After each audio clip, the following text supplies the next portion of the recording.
সূরা আছে? সকলে বলেন একবার, কোরআনের সূরা কতগুলি আছে? 114। যারা জানেন না আমি বললাম, এবার জোরে বলেন কতগুলি? 114। প্রত্যেকটি সূরার নাম আছে, তার মানে আছে, এবং সেই সাথে সেই ঘটনার সঙ্গে সম্পৃক্ত আছে সূরাটা। সূরা বাকারা, এখানে গাভীর ঘটনা আছে, সূরাটার নাম গাভী। সূরা আল ইমরান, ইমরান একটা বংশ, নবীর নাম, তার বংশধরকে কেন্দ্র করে সূরাটা, তার বংশের কথাই সূরাতে আছে। সূরাতুন নিসা, সূরাটার নাম মহিলা, মহিলাদের সমস্ত তথ্যবহুল কথাগুলি আছে ওখানে। সূরা ইউসুফ, সূরা ইউনূস, সূরা হুদ, সূরা আরাফ, এক একটা সূরা বস্তুর ওপর আল্লাহ সূরা দিয়েছেন। সূরা হাদিদ, কীট পতঙ্গের ওপর আল্লাহ সূরা দিয়েছেন। সূরা আনকাবুত, সূরা আপনার কিনা নামাল, এইভাবে পশুর উপরে সূরা দিয়েছেন। সূরা ফিল। বন্ধুরা আমার, আল্লাহ তাবারাক ওয়া তাআলা কাফেরের নামে সূরা দিয়েছেন, সূরা কাফিরুন। মুনাফিকের নামে সূরা দিয়েছেন, সূরা মুনাফিকুন। আবার মুমিনের নামে সূরা দিয়েছেন দুটি, একটা মুমিনুন, একটা মুমিন। এইভাবে কোরআনে 1 2 নয় 114টি সূরা আছে। কিন্তু বড় বড় চিন্তার বিষয়, বড় গবেষণার বিষয়, সমস্ত কোরআনটা রচনা যিনি করেছেন তিনি আল্লাহ। সমস্ত কোরআনের যিনি ভাষ্যকর তিনি আল্লাহ। সমস্ত কোরআনের অর্থগুলি যার জবান সম্পৃক্ত তিনি আল্লাহ। সমস্ত কোরআনের যার পরিচয় ঘটছে তিনি হলেন আল্লাহ। অথচ সেই মহান মুনিব আল্লাহর নামে কোনো সূরা নাই। সূরাতুল আল্লাহ বলে কোনো সূরা আসেনি, সূরাতুল আল্লাহ বলে কোনো সূরা আসেনি। আল্লাহ নামে কোনো সূরা আছে? যারা বলেন আছে? নেই। এবার জাত সিফাত দুটি জিনিসের মানে একটু 2 মিনিটের জন্য জেনে রাখলেই হবে, আপনাদেরকে মুখস্থ করে আলেম হতে হবে না। জাত সিফাত, কি বললাম? জাত সিফাত। জাত মানে বডি, নূর মোহাম্মদ এই বডিটা, আবু উবাইদা আমার আগে পূর্বের বডিটা। তাহলে যখনই নামটা নিব সঙ্গে সঙ্গে তার ছবিটা তার মাথায় আসবে। দেখেন আপনাদেরকে চেঞ্জ করি, আম, সবারই মাথা আমের ছবি এসছে না? এসছে কি না? এটা হলো আমের জাত। যে কোনো জিনিসের নাম বলবো, আপেল, আমের ছবিটা সরে চলে গেলো, আপেলটা চলে এলো। আর সিফাত মানে গুণ। এবার আমটাকে ধরে বলতে হবে টক, মিষ্টি, ফিকা, ভালো নয়, ভালো, এগুলো হলো ওর গুণ। এগুলো আম নয়, এগুলো গুণ। তাহলে আল্লাহর জাতি নাম একটা, আল্লাহ। আল্লাহর কয়টা নাম? একটা। জোরে বলেন আল্লাহ। সকলে জোরে বলেন আল্লাহ। মহব্বতের সঙ্গে যার দিলে আল্লাহর মহব্বত আছে তার কণ্ঠস্বর উচ্চ হবে। আজকে আল্লাহ খুশি হবেন, আজকে আল্লাহ খুশি হবেন। যার ঘরের জন্য জালসা তার পরিচয় দিতে চাইছি। সকলে মহব্বতের সঙ্গে বলি আল্লাহর একটাই নাম তার বডির সঙ্গে সম্পৃক্ত, সেটা হলো আল্লাহ। আর আল্লাহর গুণ কয়টা? 99টা। রহমান কে? আল্লাহ। রাহিম কে? আল্লাহ। রুজি দেন কে? রাজ্জাক কে? আল্লাহ। আমাদের হায়াত মতের মালিক কে? আল্লাহ। আমাদেরকে হিফাজত করেন কে? আল্লাহ। এগুলো আল্লাহর গুণ। এবার আসেন, আল্লাহ নিজের জাতের নামে কোনো সূরা দেননি, কিন্তু আল্লাহ নিজের গুণের নামে একটি সূরা দিয়েছেন। তার সিফাতের নামে, গুণের নামে সূরাটার নাম হচ্ছে সূরাতুর রহমান। সূরা রহমান আছে না? যারা বলেন সূরা রহমান আছে না? রহমান কার গুণ? আল্লাহর গুণ। তাহলে আল্লাহ গুণটা দিলেন কেন? আল্লাহ গুণটা দিলেন কেন? আল্লাহ গুণটা দিলেন কেন? এখন আপনাদেরকে একটা উদাহরণ দিই। মসজিদ থেকে আমি হেঁটে আসছি, আমার সাথে একজন মুরব্বী সুন্দর চেহারাওয়ালা আসছে। আপনি ভাবছেন হয়তো বন্ধু বান্ধব হবে, আরে কোনো মানুষ, যাক বর্ধমানের কেউ, গাড়িতে যখন নামলো আপনার হৃদয়টা ওর দিকে কি আছে যে আমাদের প্রধান বক্তা হলেন নূর মোহাম্মদ, সাথে একটা মেহমান এসছে, বাস। কিন্তু যখনই ওর গুণটা বলে দিব নাম বাদ দিয়ে, ওর নাম হচ্ছে আবুল কালাম, আবুল কালাম যখন আমি যদি আপনাকে বলি আমি নূর মোহাম্মদ ইনি আবুল কালাম, তারপরও আপনার মনটা ওইখানেই থাকলো। আর যখনই বলে দিব আমি নূর মোহাম্মদ, আর ইনি হলেন আমাদের বিশ্বভারতী কলেজের প্রিন্সিপাল, এটা ওর গুণ না নাম, তখন আপনার হৃদয়টা ওর দিকে আরো দৌড়বে। আরে দামি মানুষ, মদিনার ইমাম, আরে মক্কার মসজিদের ইমাম, আরে দামি মানুষ। তো আমার আল্লাহ তার জাতি নাম বাদ দিয়ে সেফতি নাম দিয়ে পরিচয়টা দিতে চাইলেন কোরআনে। তার কারণটা হচ্ছে মানুষ যখন আল্লাহর গুণকে বুঝে নেবেন, মানুষ যখন আল্লাহর গুণকে বুঝে নেবেন, তখন আল্লাহর প্রতি তার মহব্বত বাড়বে যে আমার আল্লাহ কতটা ডিগ্রিধারী, কতটা ক্ষমতাবান, আল্লাহর রাজত্ব কতটা, আল্লাহর রাজত্ব কতটা, আল্লাহর রাজত্বের সীমারেখা কতটা, আল্লাহর গদিটা কত বড়, আল্লাহর গদির ক্ষমতা কত। এইভাবে যদি একটা একটা করে বর্ণনা করা যায়, রাত দিন বছর মাস চলে যাবে, গণনা শেষ হবে না। তো আমার আল্লাহ সূরা রহমানের মধ্যে বলছেন বিসমিল্লাহির রহমানির রহিম রব্বুল মাশরিকাইনি ওয়া রব্বুল মাগরিবাইন ফাবিআইয়ি আলাই রাব্বিকুম তুকাযযিবান। আজ আমার মোবাইলটা কি, এটা জিও সিম, এটা এয়ারটেল, এটা ভোদা, এটা বিএসএনএল, এমনি করে টিপতে টিপতে কি হয়েছে, তার মানে কি হয়েছে, বলে টাওয়ার নাই। এরকম হয় কি হয় না? জোরে বলেন হয় কি হয় না?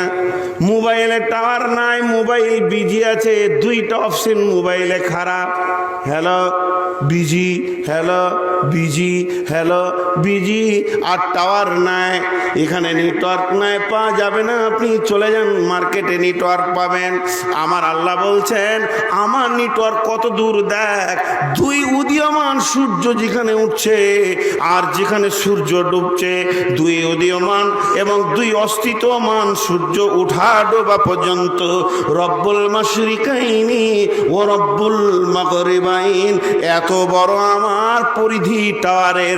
কোনো জায়গায় যদি কোনো একটা ব্যক্তি একবার আমাকে আল্লাহ বলে, ওই শব্দটা আমার আরশ পর্যন্ত পৌঁছে যায়।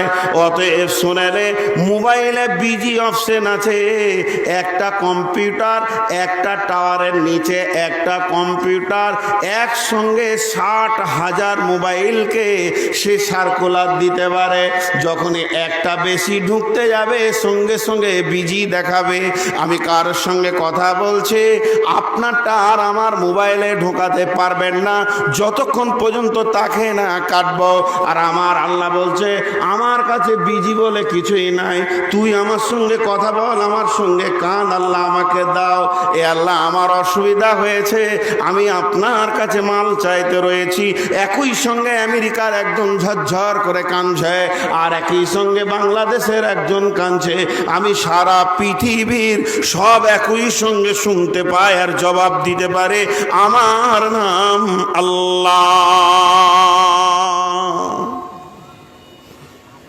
ইউনূস আলাইহিস সালামকে মাছে গিলেছিলেন, মাছটা যে সমুদ্রের নিচে বসেছিল, বর্তমান মুফাসসিররা বলছে 800 মিটার নিচে ছিল। পানির কত মিটার নিচে? 800, তার মানে 3.5 হাত হবে নাকি? বলছে হ্যাঁ, 800 মিটারে 3.5 হাত হবে বলছে। হ্যাঁ, জালসা শুনছে কি হবে শেষকালে অঙ্কে। বন্ধুরা আমার, এতটা পানির নিচে, এক তো মাছের পাকস্থলী, তারপরে মাছ, তারপরে পানি, তারপরে আবার 800 মিটার নিচে। সেখান থেকে ইউনূস বলছেন লা ইলাহা ইল্লা আনতা সুবহানাকা ইন্নী কুনতু মিনাজ জালিমিন। আমার আল্লাহ আরশ থেকে শুনতে পেয়েছে ইউনূস আমার কাছে কেঁদেছে। আমার আল্লাহ আরশ থেকে শুনছে ইউনূস আমার কাছে কাঁদছে। জি, মসজিদে আজান হচ্ছে, হাইয়া আলাস সালাহ হাইয়া আলাল ফালাহ।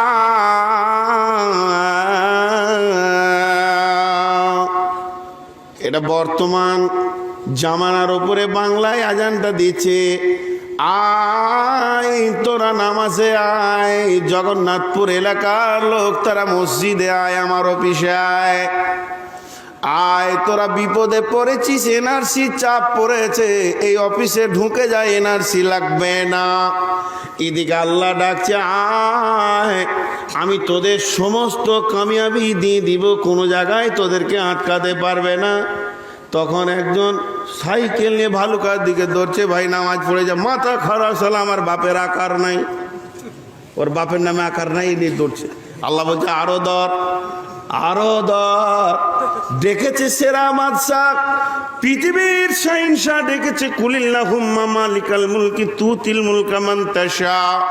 তোর আল্লাহর ক্ষমতা জানিস, সারা বিশ্ব ভ্রমণ্ডের তিনি একচ্ছত্র মালিক, যাকে ইচ্ছা ভ্রমণ্ডলটা দিয়ে দিবে। ও তো ইজ্জু মান তাশা ও তো জিল্লু মান তাশা, যার কাছে ইচ্ছা কেড়ে নেবে। এই রকম মাবুদের তুই গোলাম হয়ে তার ডাকে পেছন করে দিয়ে তুই সামান্য একজন মুরতাদ বেঈমান, একজন মুশরিক কাফেরের হুকুমের ওপরে তুই এতটা খেপে গেছিস। শুনে নে, সারা পৃথিবীর দরজায় যেখানেই যাবি টক্কর লাগবে, তোদেরকে শান্তি কেউ দেবে না। মুসলমান, তোমার শান্তির জায়গা তোমার মসজিদ।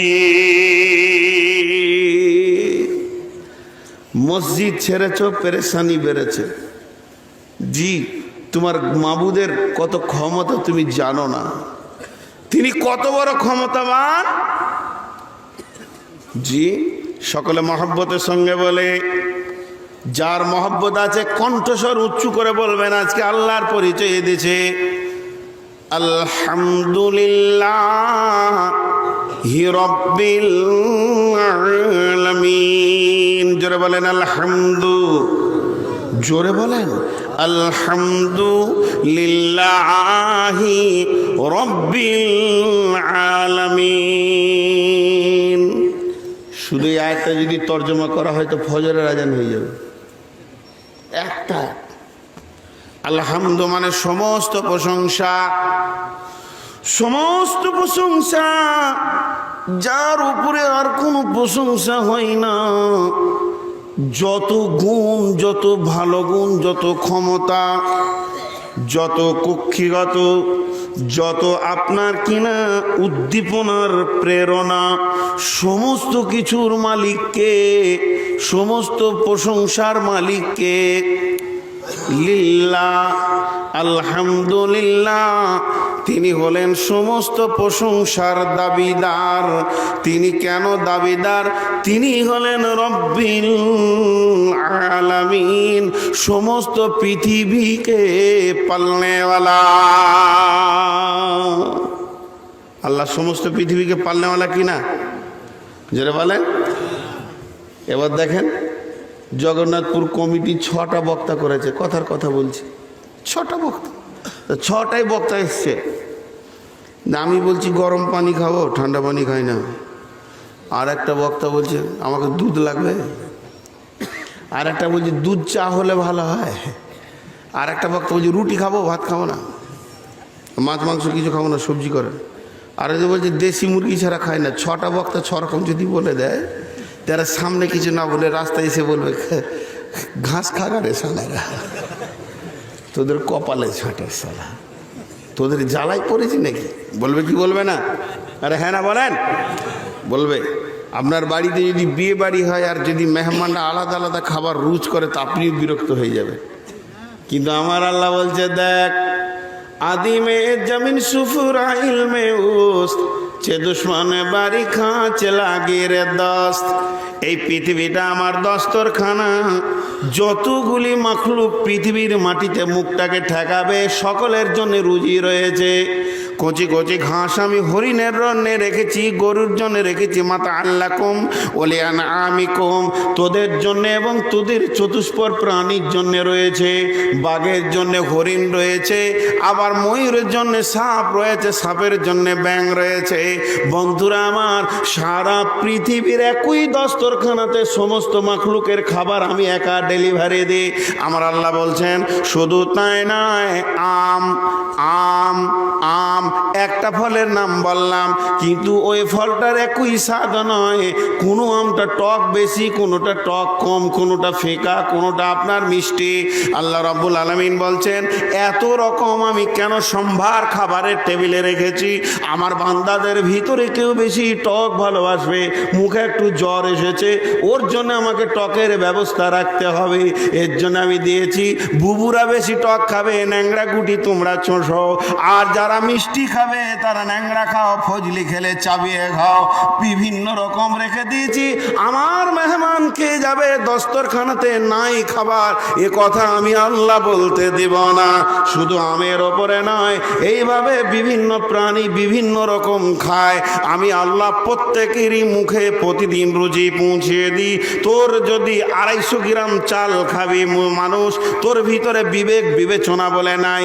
এর জন্যে তুই সুদে গেলি, বন্ধনে গেলি, গ্রুপে গেলি, এর জন্যে তুই স্টেট ব্যাংকে গেলি, এর জন্যে পোস্ট অফিসে সুদের মাথা ভরে দিলি, বিভিন্ন জায়গায় তুই সুদের জায়গায় গেলি, যাতে করে আমি আমার ভবিষ্যৎ দেখিয়ে খাবো।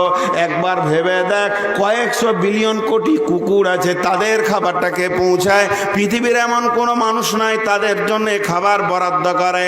জঙ্গলে চলে যা, লক্ষ লক্ষ বাঘ রয়েছে, তাদের প্রতিদিনের রুজিকে আমাকে পৌঁছাতে হয়। সমুদ্রের বুকে এমন তিমি মাছ রয়েছে, একবার খাবে সে কয়েকশো টন খায়। আবার চিংড়ি মাছ ছাড়া অন্য কিছু খায় না, তাদের চিংড়ি মাছটা আমি আল্লাহ বরাদ্দ করে। তাহলে আমার দস্তরখানা কত খরচা আছে, একদিনের খরচ তোরা কেউ বহন করতে পারবি না।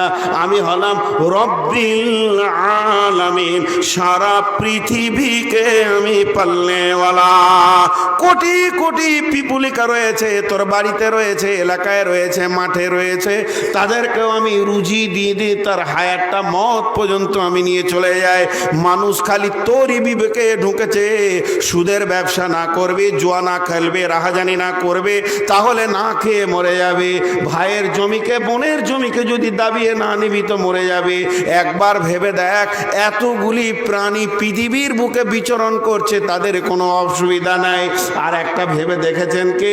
আমার আপনার বাড়িতে গৃহপালিত পশু রয়েছে, বকরি আছে, খাসি আছে, টিকটিকে খালি হাড়ে মাংসটা লেগে যেছে, এদেরকে এত বড়ের পাতা আর আপনার কাঁঠালের পাতা আর রুটি আর ছোলা খাইয়ে স্বাস্থ্য রাখা যায় না। কিন্তু গভীর রাতে দেখবেন শৃগালগুলো ঘুরে বেড়াচ্ছে, এদের শরীরে কোনো রোগ নয়, একদম গোল হয়ে আছে।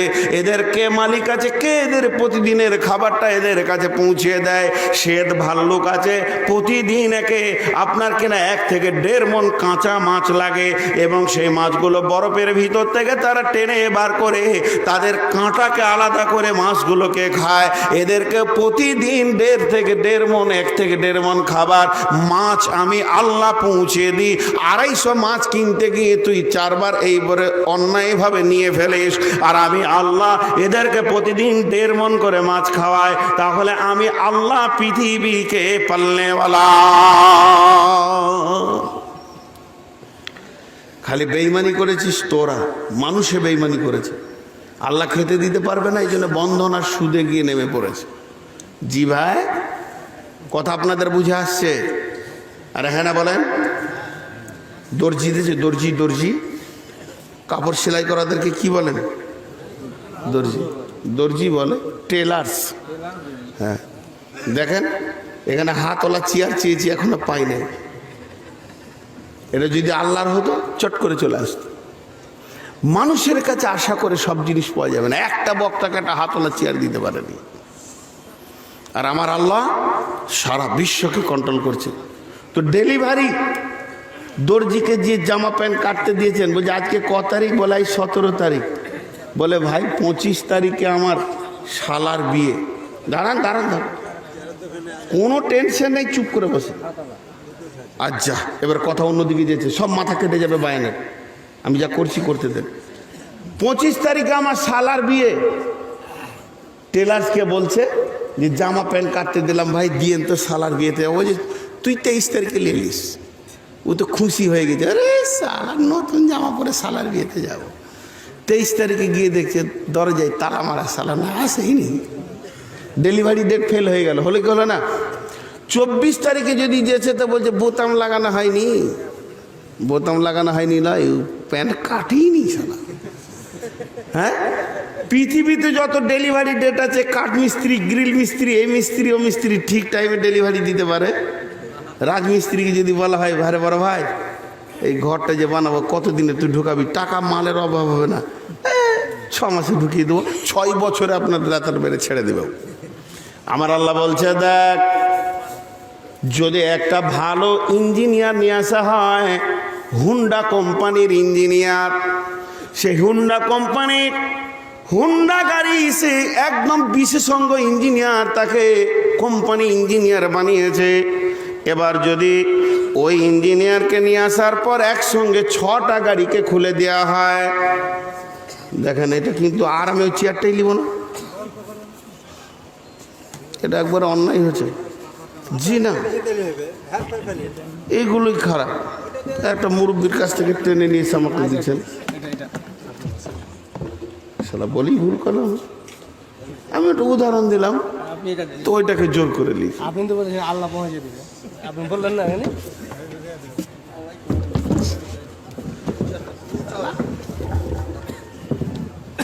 দেখেন শিয়ালগুলো বলছে ঠিক বলেছে, চিল্লাইছে।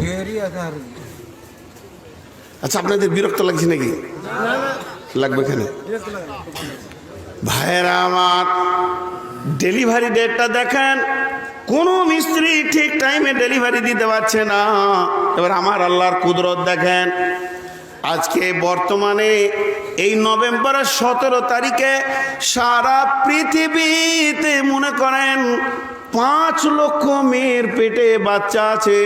আমি এটা বোঝানোর জন্য বলছি, এই 5 লক্ষ বাচ্চা একই দিনে হবে না। কারো হাত ফিটিং হচ্ছে, কারো চোখ ফিটিং হচ্ছে, কোনো বাচ্চাটার চুল ফিটিং হচ্ছে, কোনো বাচ্চাটার চেহারা হচ্ছে, কোনো বাচ্চাটার পায়ের নখগুলো গ্যারেজে ফিটিং চলছে, কোনো বাচ্চাটার চামড়া চাপানো হচ্ছে, কোনো বাচ্চাটাকে আত্মা দেওয়া হচ্ছে। এটা 4 মাস হয়ে গেছে, 120 দিন হয়ে গেছে, একে আত্মা দেওয়ার দিন হয়ে গেছে। প্রত্যেকটা কাজ একই সঙ্গে গ্যারেজে চলছে। আমার আল্লাহ একই সঙ্গে সমস্ত গ্যারেজগুলো কন্ট্রোল করছে। একটা মেয়ে ছেলের পা পুরুষের পায়ে চলে যায় না, পুরুষের আঙুলগুলো মেয়ের সঙ্গে চলে যায় না, মেয়েদের চেহারাটা পুরুষের সঙ্গে চেঞ্জ হয়ে যায় না।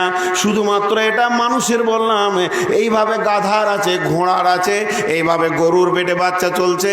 গরুর পেটে বাচ্চাকে খুঁটটা ফাটিয়ে দিতে হবে, আর গাধাকে ঘোড়াকে একটা গোটা দিতে হবে। আল্লাহর গ্যারেজে কোনোদিন একটা নাট একটা ডিসব্যালেন্স হয়ে যায় না। এইভাবে পাখির চলছে ডিমের ভিতরে, এটা মুরগি, এটা হাঁস, হাঁসের ঠোঁট দাও, মুরগির ঠোঁট লাগাও। এটা দোয়েল, এটা টিয়াটা লাল ঠোঁট লাগবে, সবুজ পাখা লাগবে, আর কাককে কালো লাগবে, আর কালো ঠোঁট লাগবে। দোয়েলের এই জায়গায় সামান্য লাল দিতে হবে। এইভাবে আমার আল্লাহ সমস্তগুলি একই সঙ্গে বিশ্ব জুড়ে ডেলিভারি দিচ্ছেন। বন্ধুরা আমার, এতটুকু একদিনও ডেলিভারি কম বেশি হয় না এবং একটাও এক্সচেঞ্জ হয়ে যায় না। ইনি হলেন রব্বিল আলামিন।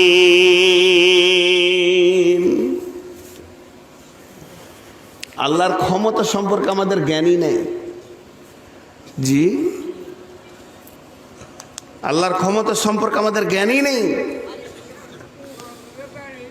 আল্লাহ কেমন দেখতে পান, কতটা দেখতে পান, মোবাইলের নিচে যা আছে দেখতে পাবে না।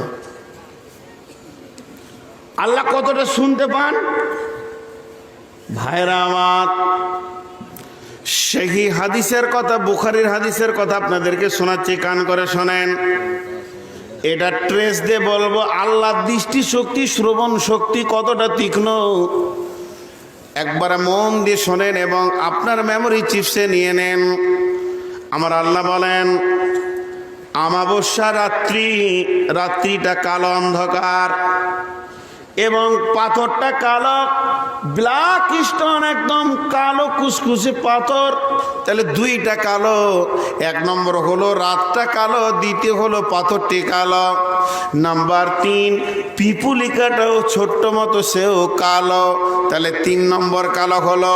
তাহলে আধার রাত্রিতে কালো পাথরের উপরে যদি পিপুলিকা হেঁটে যায়, আমার আল্লাহ বলছেন তার পাটা কোন কোন জায়গায় পড়ছে আমি আল্লাহ দেখতে পাই এবং তার পায়ের শব্দটা আমি আল্লাহ শুনতে পাই।